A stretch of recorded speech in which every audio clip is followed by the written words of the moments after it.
adi fof mi salmini moɗon ko Oumar Fall mbiyetemi min ko Juwalo jeeyami vraiment match o ne waɗi jeu mais ene heddi seeɗa ene heddi sino ko sago gila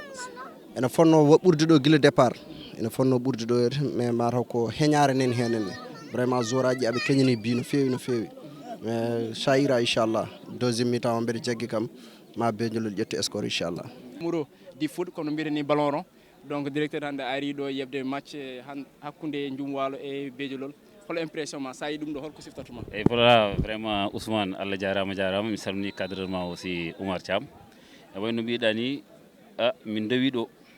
par ce que Allah waɗi mi heeɗi joude ASC Sinthiane mi joui aussi Kawral mo Ndioum Walo Allah waɗi ko si amin jogino sélection mo mbiyatno équipe rénovation Ndioum nden Ndioum ko équipe goto min jogino mbaɗatno sélection nden aussi min wonatno capitaine équipe o mbe dardiɗo e Iba Diop o hande 4 hande mi yiyani 4 baydon makko on ko Oumar Sy on ko milieu terrain joinno donc c'est des gens no ganduɗa ko yimɓe ganduɗa min juuɗi min baddi foof so équipe o darima tan a weltoto par ce que ko adi foof ko volonté momi joguino o e discipline momi joguino o e yidde nde mi joguino nde ɗum waɗi vraiment minen kam au niveau du département vraiment on avait une très bonne équipe Allah waɗi min kaɗan ɗo tan min jalti ha ɗo min jeehi ɗo Wourossogui en tawi Wourossogui noon champion départemental min joude e mabɓe toon donc c'est des équipe mo ganduɗa ne darino te ne joino ko équipe goto min joguino mbiyanno ko rénovation Ndioum donc tout le monde minen fof to min kawranno ɓe mbaɗa sélection minen fof min jaaha min joué hen donc ko wiide ko vraiment ko weltare tan sukaɓe ko mbaɗata ko sukaɓe nan hen donc kala ko ñagotomi ko sukaɓe tan koyo needi kala ko ala needi fewani kala ko ala needi moƴƴani yoɓe tinno aɓe jiiɗi te hande koɓe dañata ko minen min gallan ɗum moyen ngaji mi jogui ɗo hande minen min gallan ɗum mais wallahi noon wallahi wona haydam minen komi waɗno ko ɓuuri welde koɓe mbaɗata ko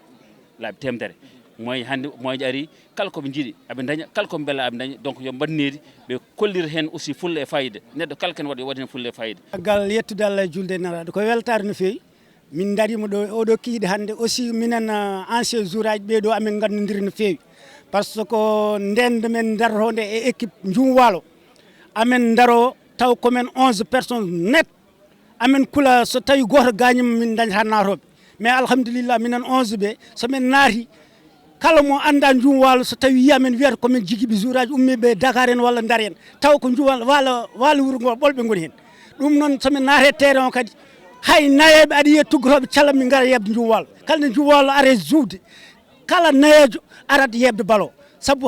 weltare équipe Ndioum Walo e mbako mumen e pellital mumen vraiment mi junnata ko hen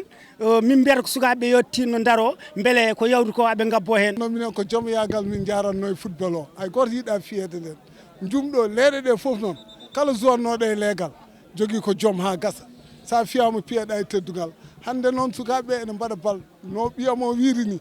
hande moyen ngaji ɗi goodi kono hande football o e leɓe ɓeydi hede yarude hen caggal te wona ɓe mbawa aɓe mbawi bal kono ɓe ngala joom e walla koɓe mbaɗata ko ɓe ponkani ɗum bal ko a fonkat ɗum totta ɗum haqqe mum wona joɗade ha 6 heures tan ya entraînement ala minen ko 3 heures min ɓonotono maillot jamen min mba a suusa wasde kalisde amen